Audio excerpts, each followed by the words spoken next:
မှာကျွန်တော်တို့စာအုပ်ကောင်းနေရှိမှအင်းနွမ်းစာကြည့်တိုက်လေးတွေရှိတဲ့အခါကျတော့စာဖတ်ချိန်လည်းပုံများမယ်ဗျာဒါလေးလည်းကျွန်တော်လုံးမပဲကျွန်တော်လူဖွဲ့စီရမြင်မြန်တိုးတက်လာမယ်စာရတာကျွန်တော်အလုံးနဲ့ပတ်သက်တဲ့ဟာတွေဖြစ်တဲ့ကျွန်တော်ပတ်စံဈေးကြီးပေးပြီးတော့ဝယ်ရတယ်ပေါ့ဗျာဥပမာကျွန်တော်အခုလက်ရှိဒီစာအုပ်ဆိုလို့ရှိရင်ကျွန်တော် The Brothers Karamazov ဆိုရင်ကျွန်တော်2,200,000ပေးရတယ်ကျွန်တော်ဝယ်ကြတာဒါကျွန်တော်ရဲ့ဟိုအတွက်အလုပ်တွေလည်းဖြစ်တယ်လို့ဟိုအရင်တော့လည်းဖတ်ဖူးတဲ့အတွက်ကြိုက်တယ်တော့ကျွန်တော်ဒါတိမ့်ထားချင်တယ်ဒီလိုဖတ်တာပေါ့ဟုတ်ကဲ့မင်္ဂလာပါကျွန်တော်ဒီဗီဒီယိုမှာတော့ကျွန်တော်ရဲ့စာကြည့်တိုက်လေးပေါ့အိမ်မရှိတဲ့စာကြည့်တိုက်လေးနဲ့ကျွန်တော်အဲ့ဒီအကြောင်းလေးနည်းနည်းပြောချင်တယ်ပေါ့ဗျာစာကြည့်တိုက်ကတော့အကြီးတော့လည်းမဟုတ်ပါဘူးသို့တော့လည်းကျွန်တော်စူဆောင်းလာခဲ့တာလဲဒီစာကြည့်တိုက်ကစောက်တွေစူလောင်းလာ15နှစ်လောက်ရှိပြီတော်တော်လေးကြာပါတယ်များတော့ဖြစ်တော့ကျွန်တော်ဒီမှာတော့ကျွန်တော်စာကြည့်တိုက်မှာတော့ဟိုပါပေါ့အင်္ဂလိပ်စာတွေများတယ်ကျွန်တော်လည်းအင်္ဂလိပ်စာဆရာတယောက်ဖြစ်တဲ့အတွက်ဟိုအင်္ဂလိပ်စာတွေစူတာပေါ့ဗျာဟိုဒါပေမဲ့လက်ရှိခေတ်မှာကတော့ဒီနိပညာတွေလည်းများလာတဲ့အခါကျတော့ဒီလိုမျိုးစာကြည့်တိုက်ဆိုတော့မလိုဘူးပေါ့ဗျာဟိုဈေးလည်းကြီးတယ်ပေါ့ဒါပေမဲ့ကျွန်တော်ရဲ့ရည်ရွယ်ချက်ကကျတော့လန်ခဲ့တဲ့15နှစ်20ကတည်းကကျွန်တော်တို့ကြောင်းဖွင့်ပါဗျာကြောင်းကြီးဖွင့်လိုက်တဲ့အခါကျလို့ရှိရင်ဟိုကလေးတွေဟိုစာဖတ်လို့ရအောင်ဆိုပြီးတော့ကျွန်တော်ကဗားလို့ဆိုဟိုဘယ်လိုခေါ်မလဲစာအုပ်လေးတွေထားမယ်ပေါ့ဗျာကျွန်တော်စုလာဒါကြောင့်15နှစ်ကျော်ပါပြီကျွန်တော်စုလာတာဒါတွေကတော့ကျွန်တော်ကြိုက်တဲ့စာရေးဆရာတွေရဲ့ဓာတ်ပုံတွေပေါ့ကျွန်တော်ဒီမှာချိန်ထားတယ်သူတို့ရဲ့စာတွေဖတ်ပြီးတော့မှကျွန်တော်အတွေ့အမြင်တွေရတယ်ပေါ့ဗျာဒီစာကြည့်တိုက်နဲ့ပတ်သက်ပြီးပေါ့ကြောင့်ကျွန်တော်ဒီအတွေ့အရှိလာတော့ကြာပါပြီများတော့ဖြင့်ကျွန်တော်တို့စီမှာကကျတော့စာကြည့်တိုက်ယဉ်ကျေးမှုမရှိတာပေါ့ဗျာဟိုချမ်းသာတဲ့လူပဲဖြစ်ဖြစ်ဆင်းရဲတဲ့လူပဲဖြစ်ဖြစ်ဟို middle class ပေါ့ဗျာလေလာတန်းသားတွေပါပဲဖြစ်ဖြစ်ကျွန်တော်တို့ဟိုအိမ်ဆောက်မယ်ဆိုရင်အိမ်ကိုကျွန်တော်တိန်းထောင်နဲ့တောင်းနဲ့ချီပြီးတုံးပြီးကြတဲ့လူတွေရှိတယ်ကားဝယ်မယ်ဆိုကားဝါတည်တည်ချက်ချက်စစ်ကြတဲ့လူတွေရှိပေါ့ဗျာတိန်းရနဲ့ထောင်နဲ့ချီတုံးတဲ့လူတွေရှိတို့တော့လဲအများအားဖြင့်ကျွန်တော်အိမ်အများစုကိုလိုက်ကြည့်လိုက်မယ်ဆိုရင်ကျွန်တော်တို့ဒီအိမ်တွင်းစာကြည့်တိုက်ပုံစံမျိုးဒီယဉ်ကျေးမှုကကျွန်တော်မြန်မာနိုင်ငံမှာမရှိဘူး။ဘာဖြစ်လို့လဲလို့ပြောရင်ဟိုနားလည်ရတော်တော်ခက်တယ်ပေါ့ဗျာ။ဘာလို့ဆိုတော့ကျွန်တော်တချို့ချမ်းသာတဲ့အိမ်တွေလည်းရောက်ဖို့ပါတယ်။သို့တော့ညာလဲသူတို့မှာတော့လုံးဝဥမာရေကူးကန်နေရှိချင်းရှိမယ်။ဘာလို့ပုံစံမျိုးဒီဟိုအရက်တွေအစုံထားတာတွေလည်းရှိချင်းရှိမယ်အစုံပေါ့သို့တော့လဲဟိုသူတို့စီမှာဘာကြက်ရမရှိဘူးဆိုတော့ဒီဘာခေါ်မလဲဟိုစာဖတ်ခန်းလို့စာကြည့်တိုက်ဟိုပေါ့လိုအမျိုးကမရှိဘူးဗျာဟိုကျွန်တော်ဒါတခြားနိုင်ငံတွေမှာရှိတယ်ပေါ့နော်ဒါပေမဲ့ကျွန်တော်ရောက်ဖူးတဲ့နိုင်ငံအကြောင်းမပြောဘူးဗျာကျွန်တော်ရောက်ဖူးတာလွန်ခဲ့2012-13ကဖြစ်မယ်ဟိုကျွန်တော်ဒီအမေရိကကိုသွားတော့ပေါ့ဗျာကျွန်တော်တို့ဒီအိမ်ဒီမှာသွားလဲရတယ်ဒီ community မှာတွားလေရတော့ဘာတွေ့ရလဲဆိုတော့များတော့အဖြစ်ကျွန်တော်လေတဲ့အိမ်တွေအများစုက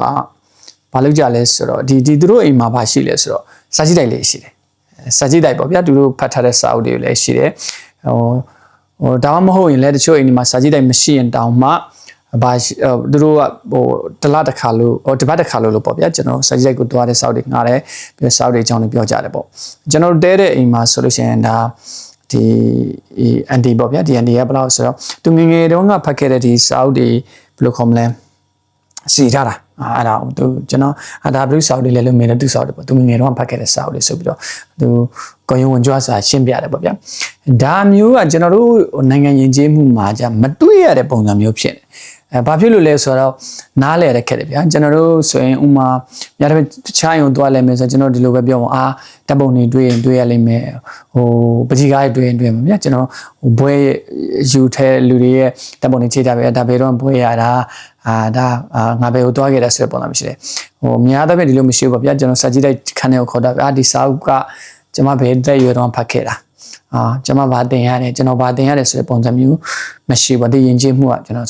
်ဒီရန်ကုန်မှာဆိုကျွန်တော်တို့ဒီမှာရန်ကုန်မှာနေတာတော့နှစ်ဟို10နှစ်15နှစ်လောက်အနည်းဆုံးရှိပြီဆိုတော့ဗျာကိုရောက်ဖူးတဲ့အိမ်ဒီမှာအများသဖြင့်ဒါမျိုးတွေကမရှိဘူးသူတို့ပတ်စံမရှိဘူးလားဆိုတော့လေအဲ့လိုလည်းမဟုတ်ပြန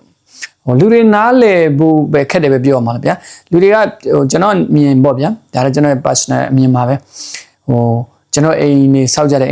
်မှာတိန်းတောင်းနဲ့ချီပြီးတော့ ဒီအကုန်ခံပြီးစောက်ကြတယ်ဗျာဒီအိမ်တွေကများတော့ဟိုကြည့်မယ်ဆိုရင်ဒါနှစ်ရာနဲ့ထောင်နဲ့ချီပြီးတော့ဟိုခံမဲ့အိမ်မျိုးတွေဖြစ်နေတယ်ဒါပေမဲ့ကျွန်တော်တို့လူသက်တမ်းကိုကြည့်လိုက်တဲ့အခါကျတော့ဘယ်လောက်ပဲဟိုနေရမလဲဆိုတော့ကျွန်တော်တန်90မှာစဆောက်တဲ့လူကနောက်တော့25နှစ်ဆိုတည်ဖို့ကများတယ်ကျွန်တော်မြန်မာနိုင်ငံမှာရဲ့သက်တမ်းအဲ့လောက်ရှိတဲ့လူတွေမဟုတ်ဘူးလေကျွန်တော်အနေနဲ့じゃဒီလိုအိမ်ကြီးအကြီးတွေဟိုတိန်းတောင်းနဲ့ချီပြီးတော့စောင့်နေမဲ့အစားကျွန်တော်တို့ရဲ့စိတ်ကိုဘယ်လိုပြောဆိုပို့ပြီးတော့ခိုင်မာလာအားကျွန်တော်ကတိဆောက်ဖို့လိုအပ်တယ်ဒါအတွက်ကျွန်တော်တို့ကပတ်စံကိုသုံးပြတဲ့အခါမှာကျွန်တော်ဘယ်ကဒီစာအုပ်တွေဝယ်ပြီးစာအုပ်တွေဖတ်ပြပါပဲကျွန်တော်ရဲ့စိတ်တွေကိုခိုင်မာလာအောင်တန်မာလာအောင်ကျွန်တော်လုပ်ရမှာဗာများတော့ပဲအိမ်နေဆိုတာတော့ဘယ်လောက်ပဲတန်မာမြတ်ဟိုဘယ်လိုပြောမလဲငလင်ဖြစ်ပြိုရရပေါ့လူရဲ့စိတ်ကိုကျွန်တော်တို့အာဟာရကျွေးရမယ်ဗျာဒီအာဟာရကဘာလဲဆိုတော့စောက်တယ်နေပဲများတော့ကျွန်တော်အမြင်တော့ရတာဒါတွေအတွက်လောက်ရမယ်ဒါပေမဲ့ကျွန်တော်တို့ဟိုဒီ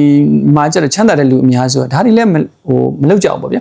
ချမ်းသာတဲ့လူမလောက်တော့နောက်ကဆင်းရဲတဲ့လူတွေလောက်ဖို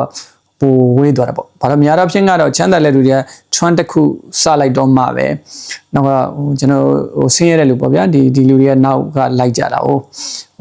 အဲ့လိုပုံစံမျိုးဖြစ်နေနောက်ထပ်ဒီမှာယဉ်ကျေးမှုနေတာကဘယ်လိုလဲဆိုတော့ဟိုစာကြည့်တိုက်ကိုတွားပြီးတော့ငါတို့ဟိုစာဖက်တွေဖတ်ကြမယ်စာတွေဆွေးနွေးရမယ်ဆိုတော့ဒီယဉ်ကျေးမှုမရှိဘူးဘယ်လိုကောမလဲ TGIF တော့ရှိတယ် TGIF Thank God It's Friday ဆိုပြီးတော့ကျွန်တော်ဘားတွေတွားကြ club တွေတွားကြတယ်ပေါ့ဗျာဒီစားတော့ဆိုင်တွေတွားကြတယ်စားကြတယ်ပေါ့စာကြည့်တိုက်ကိုတွားပြီးတော့ကျွန်တော်တို့စာတွေဖတ်ပြီးတော့တူဆွေးနွေးကြတာမျိုးလုပ်လို့မရဘူးလားဆိုတော့လေရတော့ရတယ်သို့တော့လေခက်တာကကျွန်တော်နိုင်ငံမှာရန်ကုန်မှာစပြစာကြည့်တိုက်အဲ့လိုမျိုးတွားလို့ရတဲ့နေရာနဲတယ်စာကြည့်တိုက်လည်းနဲတယ်တွားလို့ရတယ်ဆိုရင်တော့မှတွားတာတအားဝေးတယ်ပေါ့ဗျာတက္ကစီစီတော့မလားဘတ်စကာစီတော့မလားဒါတွေအချိန်လက်တအားကုန်တယ်ဒါကြောင့်ကျွန်တော်အမြင်ကကြတော့ကျွန်တော်တို့အိမ်နေဆောက်တဲ့ခါမှာပဲဖြစ်ဖြစ်အိမ်ကြီးတာပဲဖြစ်ဖြစ်သေးတာပဲဖြစ်ဖြစ်စာကြည့်တဲ့အခန်းဆိုတဲ့ပုံစံမျိုးလေးတော့ကျွန်တော်ထည့်လို့မရဘူးလားပေါ့ထည့်လိုက်မယ်ဆိုရင်ကျွန်တော်တို့လည်းဘာပြောလဲဆိုတော့ဒီစာဖတ်ဖို့ရန်အတွက်ကျွန်တော်အခွင့်အရေးပုံများလာမယ်ပေါ့ဗျာတေးကြတာတခုတော့စောင်းမရှိရင်တော့မပါစောင်းရှိရင်တော့ဖတ်မယ်ဆိုတော့မသိကြဘူးဗျာဒါပေမဲ့စောင်းရှိရင်တော့ဖတ်ဖို့များတာလားပေါ့ရဲမလားဒီလိုပဲယူဆမယ်ဒါကြောင့်လဲကျွန်တော်တို့ဘာလို့မဆိုကျွန်တော်ကို inspire ဖြစ်တဲ့ပတ်ဝန်းကျင်ကျွန်တော်ဖန်နေရမယ်ကျွန်တော်အမြင်ပေါ့ဒါကြောင့်မို့လဲကျွန်တော်ဒီစာအုပ်တွေကျွန်တော်ရှိတယ်ကျွန်တော်နေတိုင်းစာအုပ်တွေလိုက်ဖတ်လာဆိုနေတိုင်းတော့ဖတ်ချင်မှာဒါပေမဲ့အတက်နိုင်ဆုံးတော့စူးစမ်းပြီးတော့ကိုယ်မှာစာအုပ်ရှိနေတဲ့ဖတ်ဖို့တော့စူးစမ်းရတာပေါ့ဆရာလည်းဖြစ်နေလို့လည်းကျွန်တော်ကဘာလို့ရလဲဆိုတော့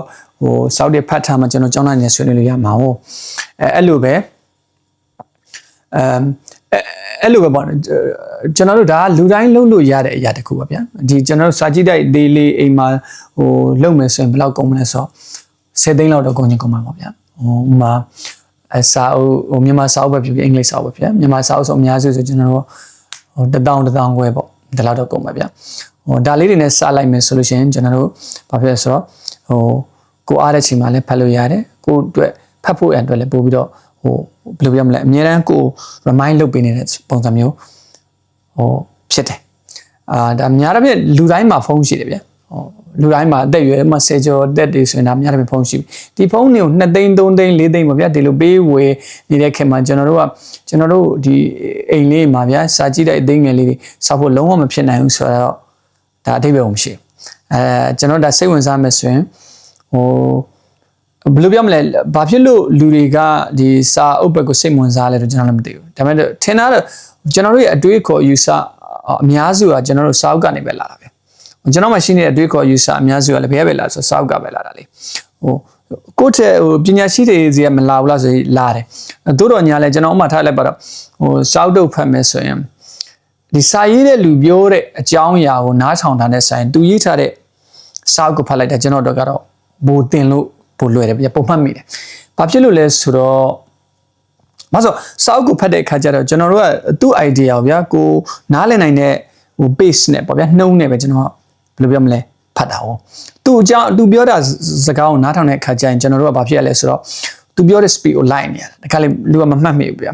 ဒါကြောင့်မို့ကျွန်တော်ကသူတို့ရဲ့စာအုပ်ကိုဖတ်ရတာပိုကြိုက်တယ်ကျွန်တော်ရဲ့စာရေးကျွန်တော်ကြိုက်တဲ့စာရေးဆရာတွေကကျွန်တော် talk interview တွေပါတယ်ကြည့်တယ်ဥမာseminar ပုံစံမျိုးပေါ့ဗျာအဲ့လိုပုံစံမျိုးပေါ့lecture ရိုက်တဲ့မျိုးတွေလည်းရှိတယ်ဒါတွေလိုက်ဖတ်တဲ့အခါကျကိုယ့်ဘာသိရလဲဆိုတော့သူတို့စာအုပ်တွေဖတ်မှာပဲကိုယ့်ပုံနားလဲတယ်ဒါကြောင့်မို့ဒါတွေကဘာဆိုကျွန်တော်တို့ဒီလိုဖြစ်တယ်ကျွန်တော်တို့ဘေးမှာစာအုပ်ရှိနေမှာဖြစ်မှာစာအုပ်ကိုတန်ဖိုးထားတဲ့ကျွန်တော်တို့ဘယ်လိုပြောမလဲလူဖွဲ့စည်းရှိရမယ် အထူးသဖြင့်ကျွန်တော်နိုင်ငံမှာပေါ့ဗျာကျွန်တော်နိုင်ငံကသူများနိုင်ငံထက်ဒီဘယ်လောက်ဆိုနောက်ကျနေတဲ့အချိန်မှာကျွန်တော်ကဖတ်မှာရမယ်ဖတ်မယ်ဆိုရင်ကျွန်တော်တို့သူများထက်ဘာဖြစ်လဲဆိုတော့ရှေ့ရောက်ဖို့ဆိုတာမခက်ဘူးဗျာဟုတ်မလားဖတ်မှလည်းစာအုပ်ကိုတန်ဖိုးထားတဲ့လူဖွဲ့စည်းဖြစ်မှလည်းကျွန်တော်တို့စာချစ်တဲ့လူများမှလည်းဥမာစာရေးဆရာတို့ဆိုလို့ရှိရင်ဒါပတ်စံများရများလက်ရှိမြန်မာနိုင်ငံမှာဆိုစာရေးဆရာနဲ့အသက်မွေးဝမ်းကြောင်းလုပ်ဖို့ကခက်တယ်ဒါကဘာဖြစ်လဲဆိုတော့ကျွန်တော်တို့စာဖတ်တဲ့လူကတအားနေတာ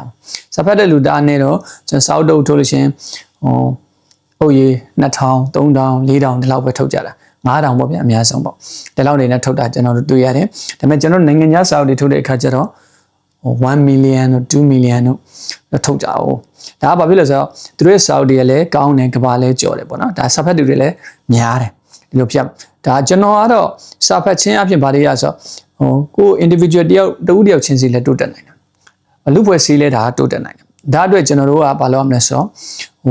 စာဖတ်မှရမယ်စာဖတ်ဖို့ရရင်တော့ကျွန်တော်တို့ဘာလေးဆိုတော့ဒီအင်္ဂလိပ်စာကြည့်လိုက်ပါဗျာဒါလေးလုပ်ရမယ်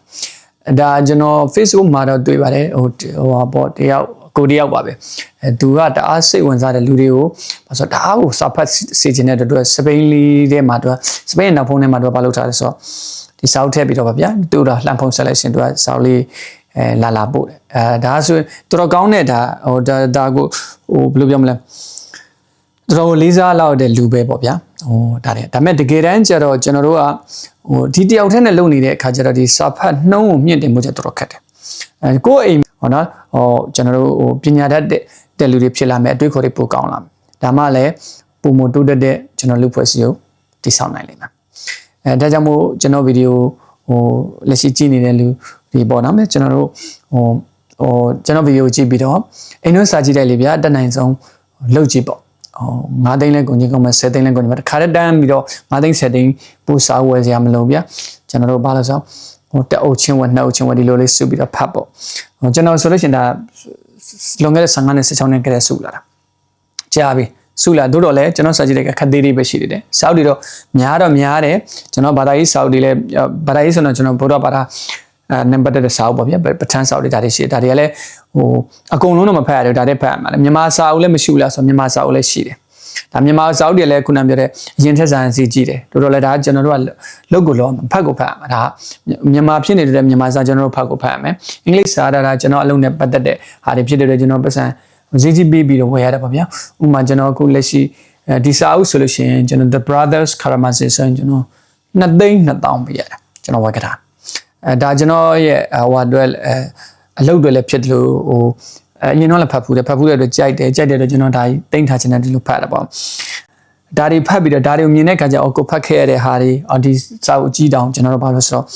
ငါပြီးနိုင်မှာလားငါပြီးအောင်ဖတ်နိုင်မှာလားဆိုတဲ့အမြင်လေးရှိတဲ့အခါကျကိုမှဘယ်လိုပြောမလဲa sense of achievement ပေါ့ဗျာဒီဟာလေးရတယ်စာအုပ်ဖတ်ရတဲ့ကြိုးကျေးဇူးတွေဒါပဲကျွန်တော်ကတော့စာအုပ်ဖတ်ခြင်းအပြင်လူရဲ့စိတ်တွေပို့ပြီးတော့ခိုင်မာလာတယ်တန်မာလာတယ်လို့ဖြစ်တယ်ဒါကိုကျွန်တော်တို့ကဘာလို့ဆိုတော့လက်ခံမယ်ကျွန်တော်အိမ်တောင်းကြီးစောက်ရှာမလို့ရှိတော့စောက်ပေါ့ဗျာကျွန်တော်လဲစောက်ရင်လဲအထက်မှာလဲ reading room လေး library လေးထည့်ပေါ့ကျွန်တော်ကတော့စိတ်ကိုခိုင်မာအောင်လုပ်ဖို့ရတဲ့ပို့ပြီးတော့အပေးကျွန်တော်စိတ်ကိုတန်မာအောင်ကျွန်တော်အာဟာရပေါ့နော်ဒါတွေကဆိုရင်ကျွန်တော်တို့အာဟာရတွေပဲဒီကနေပြီးတော့ကျွန်တော်တင်လာတာတွေအများကြီးပဲကျွန်တော်လိုပဲအာဟာရတွေစုကြပါစုပြီးတော့လဲစားကြပါလို့ကျွန်တော်တိုက်တွန်းချင်ပါတယ်ကျေးဇူးတင်ပါတယ်